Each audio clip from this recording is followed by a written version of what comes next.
Eshima, votre magazine qui bat au rythme de l'actualité. Retrouvez la nouvelle édition. Exclusivité, Sakumbi Molendo, les réformes qui changent l'image des affaires foncières. Après avoir posé le diagnostic de plusieurs maux qui nécessitaient une thérapie appropriée, le ministre des Affaires foncières, Sakumbi Molendo, a proposé à ces secteurs agonissants un traitement des chocs basé sur 3 objectifs. Donner un nouveau souffle à travers des réformes, un mandat sous le régime du renouveau. Des innovations et réformes audacieuses, les cadastres fonciers numérisés et des titres immobiliers sécurisés. Et le lancement des projets modernes, les actions du ministre Aimé Sakumbi Molendo visent à faire du ministère des Affaires foncières l'un des plus grands contribuables au trésor grâce à la fin du coulage des recettes foncières. Focus, le ministre d'État, ministre des hydrocarbures, Rubens Mikindo Mouima, a organisé 2 jours des travaux intenses afin de poser les véritables diagnostics du secteur des hydrocarbures en RDC afin de formuler des recommandations nécessaires dans la gestion de l'or noir congolais. Découverte, Jean-Michel Samalou Kondé, le nouveau chef des gouvernements qui travaillera en harmonie avec le président Félix Tshisekedi. Nation, le directeur général de la DGI, Barnabé Mwakadi, adresse ses félicitations à Monsieur le Président de la République, Félix Antoine Tshisekedi, à l'occasion de son investiture en qualité de président de l'Union africaine. À lire également, le directeur général de la CNSS, Agnès Mouad Nawej, adresse ses félicitations à son Excellence, Monsieur Jean-Michel Samalou Kondé, pour sa nomination au poste de Premier ministre. Lumumba Mouzé et Étienne Tshisekedi, des héros immortels. Majorité parlementaire, la remontada de Félix Tshisekedi. Économie, fraude fiscale, un mal qui gangrène toujours le trésor public. Retrouvez l'intégralité du magazine Eshima dans les kiosques. Eshima Magazine, un nouveau standard d'information. De Monsieur Seguin, il politique Akimaki, Akimaki non? Denge saliwana pression na ndenge moko ya liboma. Na ndenge Dubai. Lelo ti tolo banabino awa Kabila na Lubumbashi. Azonga ata sali nini? Tolo te. To panza te. Politique combien les Hippolyte Azongi. Pourquoi Hippolyte Azongi? Les États-Unis basali entretenir de bonnes relations dans l'Émirat arabe uni. Il est servi fort. La chambre de M. Seguin a bangi à connaître comment on a syndicat de co. Il est servi fort. Parce que Bangokuna va s'aller à l'aventure. So bamoni kenon na place ba kabayo na justice mwamba mateko fe. Les oso kende ko sala bisala sala. Bakamati mutu na libanga okutani na ambassadeur ya ita asala wapi yabe il dépasse FIFA awa sikoyo ka chers compatriotes politique oyo fachi asalaki eza politique ya libanga ti babandaki comment na fachi azofanda na RDC te mikolo ebele na prise tona ebandeli ya pouvoir na ye yala ki poete falaki afondisa masolo na ndenge ya libanda il ne peut se vivre. Alors l'air bambuna ba sentir que sur le plan diplomatique Fachi azali pena béton falaki babanda ko combattre ye parce que awa nazo ebisa yo lelo na niveau ya conseil ya sécurité ya Nations Unies Italie va porter plainte na ONU. Il ne peut se vivre. Concernant l'ambassadeur Naba, États-Unis très furieux. Les lois ezali na ba décision ezali prise na niveau ya conseil ya sécurité pour commettre fin na guerre ya est. Depuis Italie il faut basamba. Il faut Italie basamba na ONU. Il ne peut se vivre. Deuxièmement, RDC comme un pays membre. Il y a conseil à sécurité de 2022 qui est en 2023. Mais en 2023, il y a un monde mobile qui a la surprise. Denge Saliwana, la nation, il y a un monde et se réunir. pour voter le futur prix Nobel et paix. Oyo Azali, son excellence Félix et Antoine Tshisekedi Tshilo. Parce que ndenge tozolo banabino mes chers compatriotes. Basoda bakomi ko sécuriser na bilanga. Ba cultivateur bakomi ko la sécuriser. Nyonso wana ezali pona koyebisa bino ke non libanda kati facha azali be. Wana ezalaki ba flash. Mais mukolo ya lelo tokolobela nini? Mukolo ya lelo tokolobela nanu actualité politique.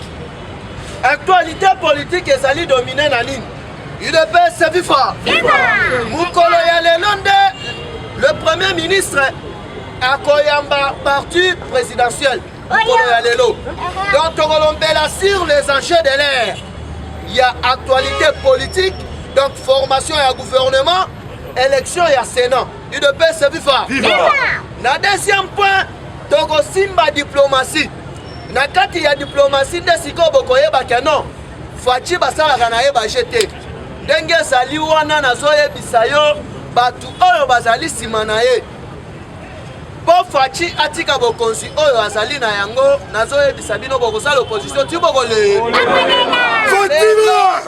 Fatima Katabo Mamamo Ekolobo Fatima Mokonzibo Yande Fatima Oboy Fajolo Okati Zibra Rozapeza Ko Kabila Roga Nini Matata Roga Nini Yoga Nini Eboy Fatima Kabila Ngeke Kambo Akutana Fatima Astili Maye Bilie Kabiko Akotu Nangu Tula Lobi Tulema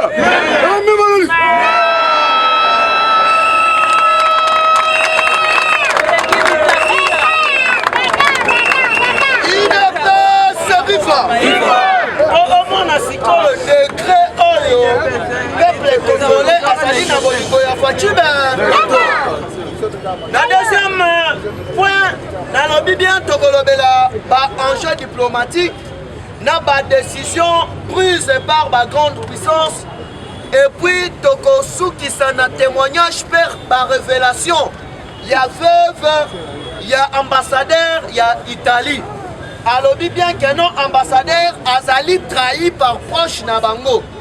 Oyo azali en complicité na ba ennemi ya République démocratique du Congo.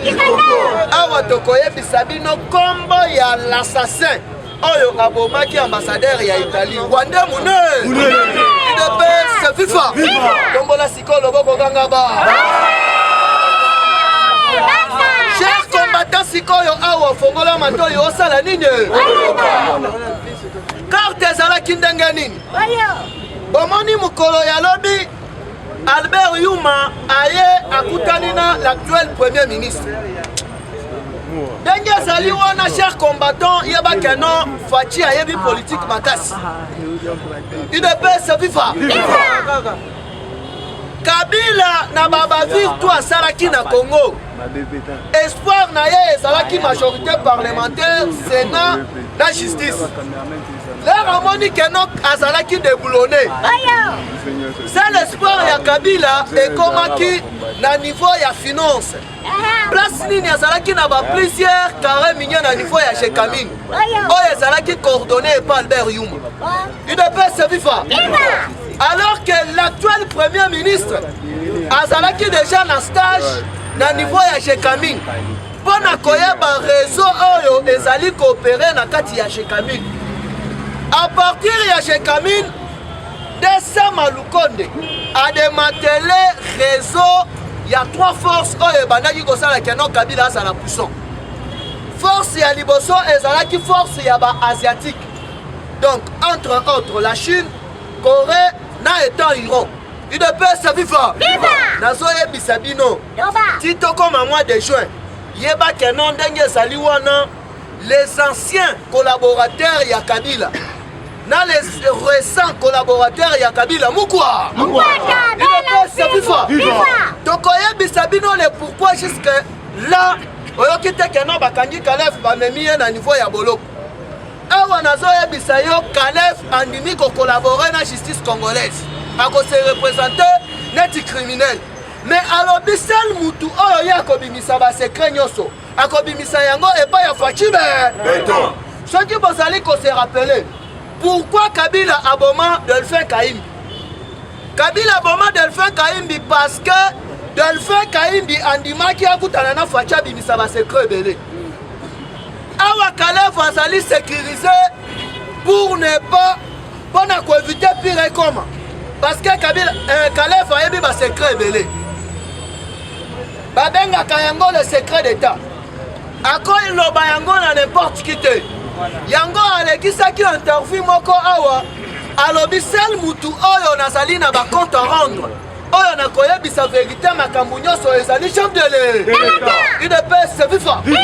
Alors que Kalef a géré qui agence ya renseignement na biso awa. Selon sikoyo ba révélation na ye, wana ezali parenthèse moko la fongoli na kokanga ngo na lomba. Ezali na du chef d'état africain oyo babandaki ko préparer coup d'état ya kobeta Fachi avant le 30 juin. Nani abimisi ba révélation wana Kalef Mutonde. Yango leur bozali soki bozali ko se rappeler na prise ya pouvoir ya Fachi boyokaki awa seja yebisi biso autre fana matinée politique. Kalef azalaki l'un des proches ya Kabila oyo abandaki kolanda partout Fachi abandaki koleka. Pona kolandela keno bazo solola ni. Ah vous comprendre que non mona yanko ya salinko. UDPS viva. Fachi basolani na Kalef à huis clos hors caméra plus de 2 heures du temps. Abimisi ba secret belé. Sur les 10 chefs d'état africains banani balaki na kati toloba te parce que bambaka wana babandaki ko vivre grâce ya ba matière première ya RDC grâce ya fraude ya République démocratique du Congo na ba chef oyo babandaki ko collaborer to na complicité ya babeta Fachi coup d'état yango monaki kutuba mususu bakendaki na niveau ya Union africaine te UDPS viva parmi eux tozalaki na Denis Sassou Nguesso, tozalaki na le président ya Centrafrique, président ya Zambie, Paul Kagame, Museveni, na Dashimi et oya kufaki, non Kourouziza, na remplaçant na ye. UDPS viva. Bamekaki ko solliciter le roi Lorenzo ayebisi bango boza mabo. Luki batombo. Fachi mashi amume. Fachi ndekona. Yebe. Boyokaki un certain temps Lorenzo alobi soki bokomi awa bakadre ya FCC bakoma lisusu na Angola. Dernièrement avant prise ya pouvoir ya Fachi bomoni asali banavette trop na Brazzaville. Alors que selon ba service ya renseignement ya France bayebisi Sassou élection ezali na mars 2021 na niveau ya Brazzaville. Soki omeki kosimba Fachi oyo azali médiateur na biso na niveau ya Afrique yeba ke non okobima lisusu président UDPS viva. Qu'est-ce qu'il faut faire? Yo bimisa ba secret nyonso toyeba plan na bino ezalaki ni alors que selon ba réunion bango basalaki balongolaki kije ya insécurité na niveau ya Est bayaki nango vers Lubumbashi. Yango barekritaki ba jeune awa o bakende kosala na niveau ya Shekamine kuna meler ba jeune wana bakomi na niveau ya Lubumbashi bakomi si bango bakatakata yango bayokaki un certain temps jeunesse ya PPRD ezalaki diffusé UDPS viva toloba te politique ekomi ele mukolo ya lelo Baba Kyungu président ya assemblée provinciale. Monsieur Ekota raté Salini. Mutu azoko ma gouverneur ya Katanga ezali Jean-Claude Mouya. Kabila tokomona place au cabinet. Viva. Parti au pouvoir viva.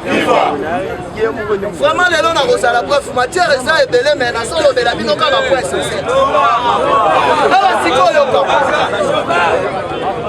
Sassou alobi ngana ko trahir Tshisekedi te. Kabila tindalinga ba émissaire ya moko Kabila aye awa. Na madidi o bozali komona mama na traître monnaie. Awa mundele oyo azalaki camarade ya Kabila azalaki en même temps beau-frère ya Moïse Katumbi azali en Hongrois. Nabosani kombo na ye. UDPS viva. Ba classé sur la liste il y a des sanctions économiques à États-Unis d'Amérique. Awa nazo kolongola dan de fleur. Awa nazo ebisabino ebele ba konyata mande. L'air s'assoit longo na COP na bango. Bala moko président paye à Centrafrique. Alors bingai moyen à trahir Faché Zate. Alors qu'ils étaient déjà prêts, il y a installé groupe moko ya rébellion au niveau de Centrafrique et il continue dans l'Équateur. Il y a envoyé l'Équateur et qu'il y a un niveau de Congo. Oh, il y a Katanga et Lingadje qui t'a tout droit et qui a envoyé Kassai. C'était ça leur plan. Comme ça, moyen mandat à Faché réussir les salités. Alors, on va comprendre que non. Moi, je suis un coï, Azalinko. Il devait se vivre. L'air basali ba révélation wana. L'air Kabila se sentir que non. Ba plan na ye nyoso machiavélique. Oya zalaki na yango contre Fachina contre la RDC. Fallait qu'il y a longwana scène. Kolongwana scène akena ndenga Zambiti na Dubaï. Mais je vous dis Interpol, la police Interpol, na délégation à ce pays, une de Tina Dubaï. Monsieur, monsieur, yaba que non, Roger Lumba ba kangela ya liba. Yo ndenge zawana ozana ba compte à rendre ebele. Moi na ma ndenge to solo banabino azonga ka Lubumbashi ta salini. Azonga amata akita akokende epai. Tombola loboko kanga ba. To songi sikoyo. Na point na biso ya liboso wana ezaki entre parenthèses. Il devait se vivre. Viva. L'air Albert Yuma aye. Albert Yuma zo luka azala blanchi. Mais na minute ezali déjà trop tard. Bako blanchir yo na ndenge ni. Na trois réseaux oyo Sama Lukondo à découvrir na niveau ya chez Kamine. Na ebisi bino bien ezali réseau. Yaba asiatique. Réseau, il y a des multinationalistes, donc les Européens, il y a des Américains mafieux. Dans le réseau, il y a clan, il y a Kabila, il y a Rwandais. Je vous dis, chef d'état-major, il y a Rwanda, James Kabarek, il y a espace, il y a carré minier na Katanga, na Kombo na e. Moi, si il y a Paul Kagame, il y a espace, il y a carré minier na niveau ya Est. Il y a un siko, il y a un bazoluka par tous les moyens. Bakabola Katanga est comme indépendant. En complicité na Ngoyumulunda, en complicité na Katumbi, en complicité na ba multinationaliste parce que Batouana de Batoubassa la Kalwa na ba média international. Il est best viva. Viva. Alors que place Facha Kotaki. Ayaba Kindangani ni réseau ya Rwanda, Uganda na Burundi ezali ko fonctionner.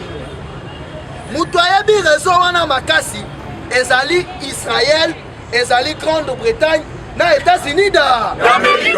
UDPS viva. Viva. Awa sikoyo on va comprendre tactique de jeu sur le plan international ya Joe Biden. A nommé ambassadeur oyo azali ko représenter États-Unis na kati ya Conseil ya sécurité. Moi na moi si azali afro-américain.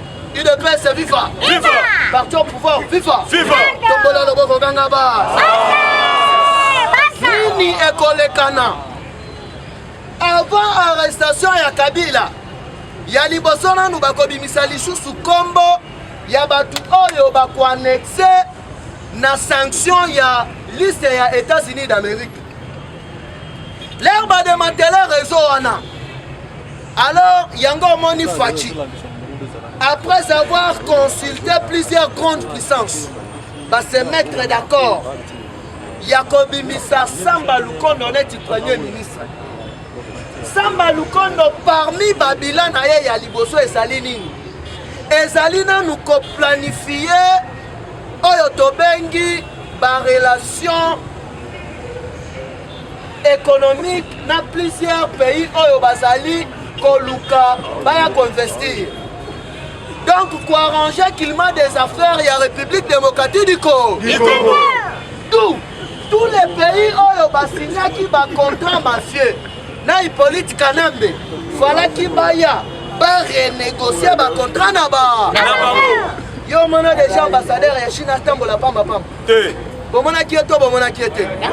Avant Facha kende Éthiopie, ambassadeur ya affaires étrangères ya Chine. Inde ba ya Fache. Dera komi wana ebisi Fache hira. Fachi wetwa. Facha ndi marata salini. Baye babeti masolo tous les contrats oyo Kabila signaki na maye. Il est best viva. Bomoni ministre ya affaires étrangères. Ya Émirats Arabes Unis. Et pas ya Fache. Dera komi wana apesi Fachi comme mbote na kimisilma. Fachi sama le coup. Il est pas viva. Fachi ndi marata salini. Donc ba contrat nyonso oyo Kabila signaki ya mafia ba contrat wana na maye. Awa sikoyo yeba nani alingaki atenga misela Fachi terrain. Caris Amala, vice-présidente ya États-Unis d'Amérique. Azali parmi ba ami ya Jeannette Kabila. Espoir na bango ezalaki wana. Il ne peut se vivre. Mais heureusement que non. Mukwantombolo amonaki déjà Musika a signé partenariat na la nation oyo babengi les États-Unis d'Amérique. Et non à individu. Il ne peut se vivre. Awa sikoyo sur les ordre ya sika. Ya commandement ya monde. Il faut protéger le pays oyo ezali na ba minéraux moko stratégique. Alors, na top 10 ya ba pays ya monde, RDC tozali ko occuper première place. Il de best viva. Partout au pouvoir viva. Mettez la Fachi mabomba. Awa siko place na go chitele pona kotika la baninga. Fachibe Tolo bate Fachibe na Conseil des Nations Unies à sécurité balobi il faut protéger ba pays oyo ezali na ba matière première stratégique ya monde na top 10 biso tozali na première position alors que Fachi aza enfant chéri na bango awa yoka décision na bango. Décision prise par les décideurs du monde, plus précisément les États-Unis d'Amérique. 2022-2023 occupera la fonction exécutive à la présidence de l'Union africaine pour achever l'expédition des dossiers en cours de son mandat. Le chef de l'État congolais, il est pas vivant. Son pays est élu à la prochaine Assemblée générale de l'ONU, la République démocratique du Congo, comme membre permanent du Conseil de sécurité. Il est pas vivant. Un comité international vient d'être mis en place pour soutenir la nomination du président Félix Antoine Tshisekedi Tshilombo, chef d'État congolais, au prix Nobel de la paix. Il est pas vivant. Car son intelligence, il a la compétence de gérer les États-Unis d'Amérique.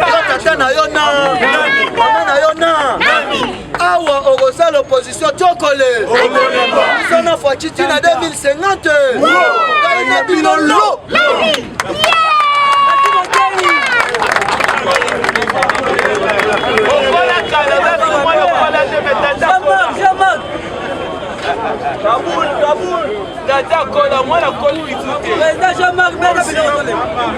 IDPS viva! Fachibe! Oza na minute ya moke. Mpona kotikela bandeko baza na nsima na moni matière et les autres sont déjà derrière moi. Nakokana mbongo nanga ezala makasi. Eloko ya liboso on a lingaki na précisé. Parmi les pièces où ils allaient cautionner dans les réseaux sociaux, peut-être que Motonjamboka Alingi a retiré l'ordonnance où il nommé Premier ministre. Pourquoi? Puisque Aza, où il y a Botama la Mabélé en France, le droit du sol, Yus Soli. pe avocat moko qui du reste ya ngambo kaka ya Bukavu akomi mukando za ko circuler botangi na bartik avant naloba na yo ke mokonzi akoretire ordonnance wana te avant naloba na yo ke premier ministre akotika la premier ministre puisque aza volonté ya Faci Beton betela Faci Beton maboko avant nalimbola yango droit eza kaka droit ya mabele to babengi na latin yus sol toza na droit du sang to babengi pe yus sanguinis. Et à part le droit du sang, nous avons une troisième forme. Il y a Moutaki comme la nationalité songolo par le mariage.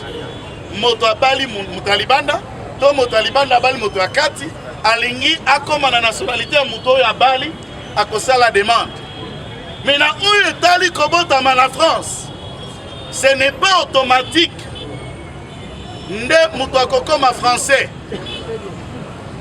Okobota na France. Mais osa libre jusqu'à l'âge de 17 ans avant d'atteindre l'âge de majorité pour qu'ils décide qu'on soit nationalité d'origine donc on a la nationalité française et c'est automatique et à ce stade volonté à mes parents ndeko kende kokota puisque na mibeko oyo biso pe ya français mineur azalaka na consentement te ye azongi awa na Congo na âge à 12 ans, ça veut dire a commis même pas à 17 ans. Et il décide il y a na 12 ans na muto sur internat. Atangi université awa. Na 2001 abandi kosala na sekamini awa. Na 2006 abimi député awa. Na 2015 abimi ministre awa. Et puis tout à l'heure na 2019 abimi DG. Et maintenant en 2021 premier ministre. Wana azalaka na Congolais te. Naza koloba. Soki opposition bozangi masolo ya kobeta lobi tolobaki kosala opposition contre IDPS zala na mbangu. Bongisa panzi. Bongisa makasi pema. Et entre-temps, tango za koganga pe bofundi bokomi mikanda olakisa ta papier mon côté po eza kosala kaza français to mokonzi mboka a nommé un français alors que mokonzi atidia ki dossier na tanga noma qui est DG na ba pièce na nyonso nulle part. D'ailleurs pour ce qui sayo na kotinda vidéo là pour certains après c'est bakozala nango juste pour la toseka Claude Kimpele papa Mukolo journaliste ya Zaïre yakala akoma na poto atiko ça la vidéo moko ya 3 minutes bolandaki yango il dit que asali ba analyse ba enquête et ko la kisake komba Lumumba ezalaka batetela te aluki atuni komba ezalaka na origine kunate et d'après certaines sources po batu ba boya koloba Lumumba ne serait pas congolais c'était un Rwandais yoka mais finalement na mboko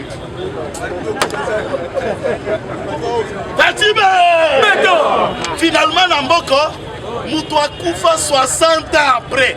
Dites-moi enquête wana po ebota nini omona ba papa moko o bazangi moti pe nani oyo aza ko propager information wana ezana ndeko moko mobali oyo na kala zala ko sala na presse ya B50 tango azalaka un certain Fabien Kouswanika akomanga pe pembeni ya Faci Beton aza mulai makasi ye Fabien nalobi mulai makasi 90 cm mulai na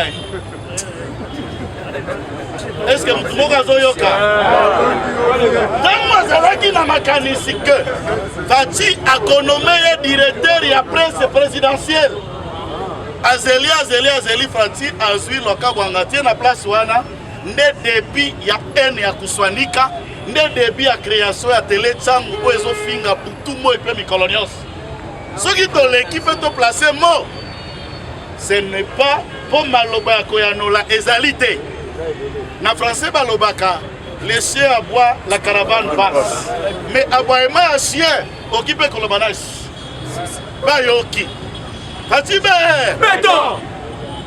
okokoma opposant mpo bapesi yo presse présidentielle te eyali passe mpe eyali kokoso eloko ya mibale mpo nasukisana ya misato mpo na biso mpo na yo mpo na base mpo na baefati atielaka motema mpe boyokaki elobeli ya mwana bute général na matine oyo tikoleka union sacrée géniteur ya union sacrée ezalaka na confondateur te eza makanisi ya Faci Beton mais biso na bato nyonso union sacrée eza mpe vaccin te eza blanchisserie te eza mpe ndako ya kobatama to bandoloba na bible ville de refuge te misu na biso ekozala likolo ya misu exemple général alobaki alobi bavandi na bandeko oyo abukaki ndako ya leta azwi na bakaro mafondo naotanga bakombo te siko bavandi na Faci Beton asoloba bi omoni bato oyo ndenge navandi na bino wana oyo bovandi na secrétaire général baza prêt ngai nazwi ekateli oyo ekoki te esepelisi bango te mpe batelemi baboyi epai na bango ezalaka mot d'ordre te ndenge kuna ezalaka mot d'ordre eza bango te yango nini na po ya suka oyo etali makanisi ya mokonzi ya mboka mpo na réforme ya constitution d'abord réforme institutionnelle nous pensons que mpo na biso po politique barévélation bakarte ebetami deja na bandeko na ngai natikeli materi akobeta nsima na ngai ngai natikeli na makanisi oyo na ngai nasukisa namoni makanisi ya mokonzi eza koéconomiser plus misolo pour que l'État fonctionne normalement. Yango mokonzi nakopona Sam Lukon non seulement élection à gouverneur et sengele à la directe, nous proposons la suppression purement et simplement du Sénat et Salam Moussala de. Pourquoi? Misolo qui n'a pas Sénat. Yoka différence moko kaka. Ceux qui va voter loi Parlement et l'Assemblée nationale. Azong ici, na lecture na Sénat. Contradiction ezali, point de vue au prima kapé bazongeze Assemblée nationale. Ba député 500 bazako représenter ba kota na ba circonscription na mboka mobimba. Le Sénat représente les provinces. Les députés viennent de tout bord pour ba composer 500. Ni solo ba ko futa ka bango. Fonctionnement ba ko futa na bango. Na contrôle c'est l'Assemblée nationale qui prime. Il y a lié que pour tous à la misol, il y a quoi accompagner makanisi ya mboka na makanisi mokonzi za kotia na motema pas dia ngona na maboka premier ministre esengeli tokanisa lokola mokonzi mboka tikolo la suppression du Sénat pour ne rester qu'avec l'Assemblée nationale. Mbongo baneko kende na Sénat ekota na gratuité éducation ekota na armée ekota na makambo mususu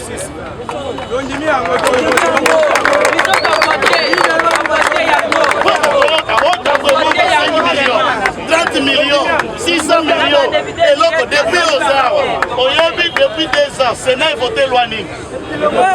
La débat, ça le contrôle Ning. Comme on a vu sur votre ambabanda Koiba, pour ça les sani. Ce qui peut moi les 4 ans à Basoda na Est, que ça la Moussalate. Et l'autre est à Souka. Les longs à Moni Bazongi, c'est dans les réseaux sociaux. Alobaka, Akobima. Ndako ne kokoma na Est nazota la caméra pe na sengi oza na vidéo na contredire nga mokonzi mboka aloba na français que je vais installer mon kije elingi koloba yete kije elingi koloba quartier général na nga lokola ngai commandant en chef ya forces armées pe ya police na kotia yango wana na misu na nga moko nazota la yango c'est ça ce qu'on appelle quartier général la forme ya commandement. Elingi Koloba, tant qu'il y a continué à pouvoir, est-ce que Mobimba Zalaki na nombre de militaires, c'est vérifiable. Aussi faisait le ministère de la Défense. 11 000 militaires. Première décision. Faci Abakisi 10 000 a doublé en haut, 21 000 militaires avec un bataillon. Na qui j'ai rapproché na Beni Obalongoli Beni Bapusi Ango Muke Goma Mikolo. Des situations sécuritaires na Est. Où est comme il faut à Moutunios. bandeko nanga bazokufa bato nanga bazokufa comme si 25 cas de violence au chaîne France 24 Kin 24 ceci cela vous relayez c'est comme si kufa bemika katamiza na este et na fati. Les rapports démontrent que ça makambo salami pendant 25 ans. Na 25 ans Hippolyte Kanambe Badi Oyo Tikozonga na Dubaï sous la demande express il y a président Fati bayebisi l'autorité Mirati soit qu'elle est qui le lot donc comme il sandi ayete vous avez un problème avec moi bayebisi abi papa Kota Cargo Mbadi retourne à Kinshasa pour continuer avec yo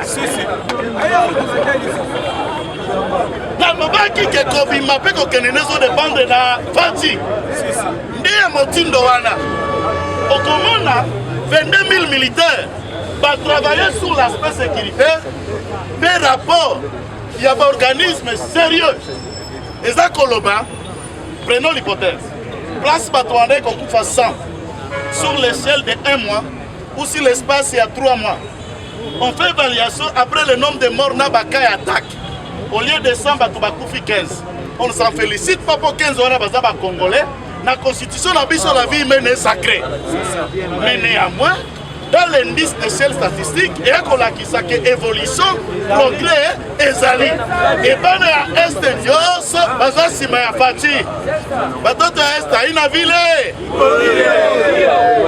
moi bote moko nyuma nani ya Fati Fatima aboy faisons l'eau Fatima Nalina no bete la Fatima bo ya notre lobby boye kuna likambo etali sécurité na est ya baitera ya bangumino ya makanika ya baforme nyonso ya badef ya bambororo président de la république aza kosala oyo nyonso esengeli esalema pour que na est qu'on ne parle plus de morts makambo ya Italie na wana kala kozonga lisute na lobaki molimo na e reposer likolo ba minere na biso tambe na bango la biso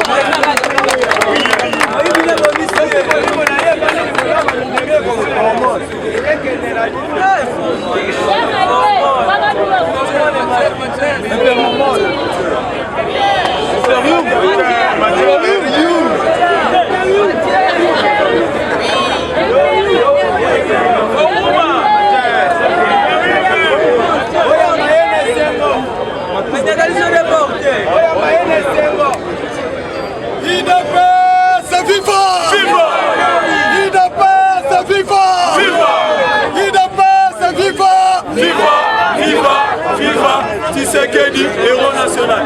Félix, chef délicat, Niki Rouge, béton. Fatima! Combattant Fatima! Fatima! Gai, lelo Naza Thomas. Onandi make Kabila zongi na moko. Esengeli sadari alo. Alo moi. Alo ba. Alo ba. Je vous dis ceci. Oui. Kalobi boye. Ngai ponandi ma Kabila yena moko. Balingaki balakisa bino conférence au Kabila salaki na Dubaï. Parce que Kika Yebin Karoubi wa Karoubi. L'ancien journaliste alobaki qu'il va faire 3 jours. À cause de la conférence de presse. Mais pas démentir yango et pas ya gouvernement arabe uni. Mais nazo kamwa. Est-ce que vous pouvez comprendre que Kabila Zonga na Kashamata basi balongoli ba bagade républicain nyo. Let's go.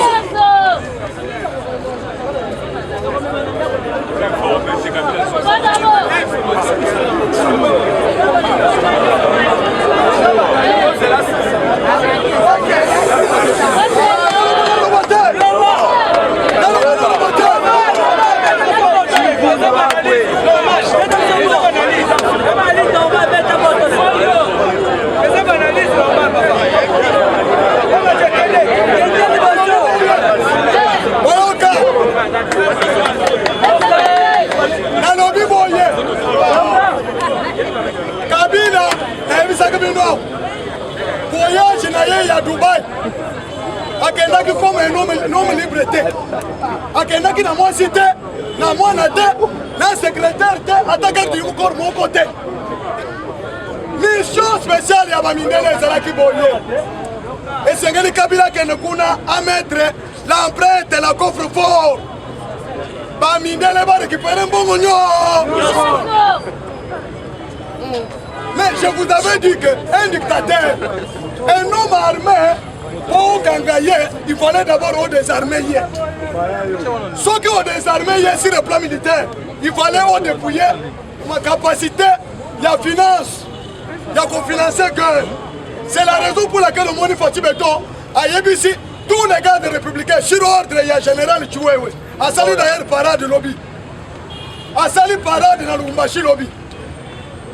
Pour le Koyebisa, troupe nyonso que désormais sur l'instruction du chef de l'État, aucun militaire ne peut être dans aucune des résidences et ancien président.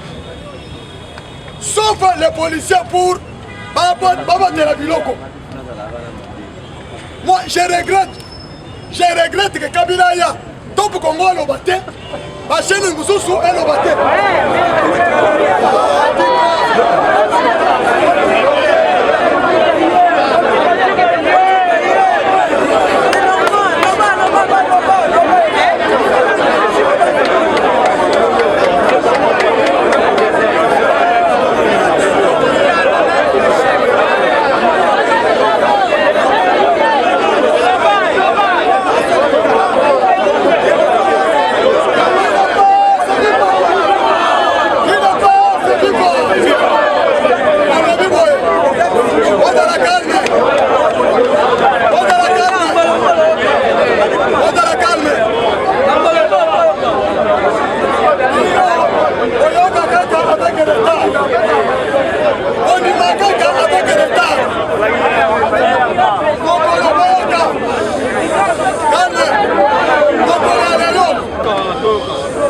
Ayambi Premier ministre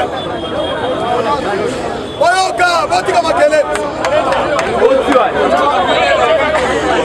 Oti faut permettre bateau bateau c'est comme une formation Nalobi Boye Mokolalo chef de l'État Ayambi Premier ministre. Aujourd'hui c'est comme si c'est le dernier jour de la consultation là. Mais Nazom Sabino Boye c'est du gaspillage. Le Premier ministre, Samuel Kondo Azosa. À quoi sert la consultation Tshisekedi à Salak? À quoi sert la consultation à Salak? C'est-à-dire, Boyoka.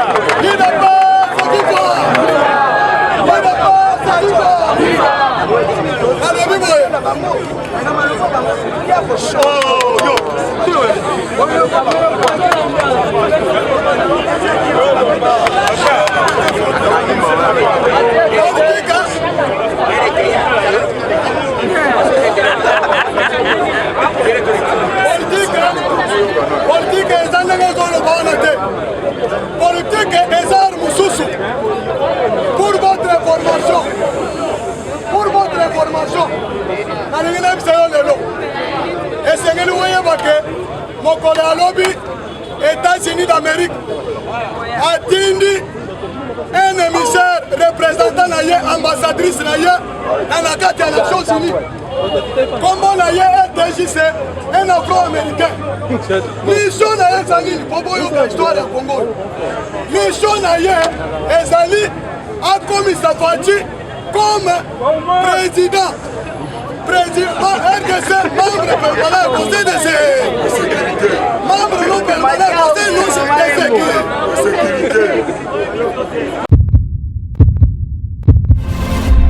Eshima, votre magazine qui bat au rythme de l'actualité. Retrouvez la nouvelle édition Exclusivité, Sakombi Molendo, les réformes qui changent l'image des affaires foncières. Après avoir posé le diagnostic de plusieurs maux qui nécessitaient une thérapie appropriée, le ministre des Affaires foncières, Sakombi Molendo, a proposé à ces secteurs agonissants un traitement des chocs basé sur 3 objectifs. Donner un nouveau souffle à travers des réformes, un mandat sous le régime du renouveau. Des innovations et réformes audacieuses, les cadastres fonciers numérisés et des titres immobiliers sécurisés.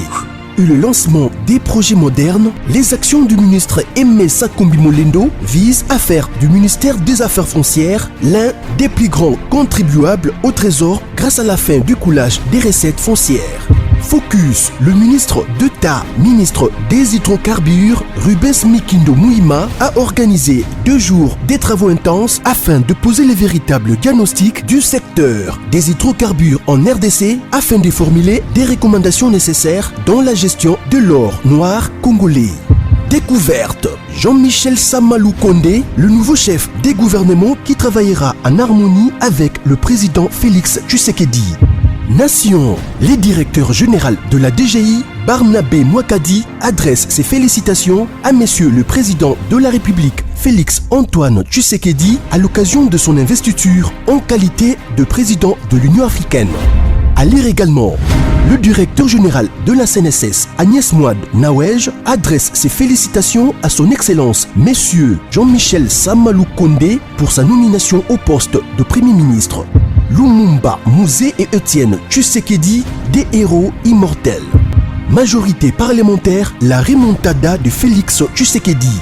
Économie, fraude fiscale, un mal qui gangrène toujours le trésor public.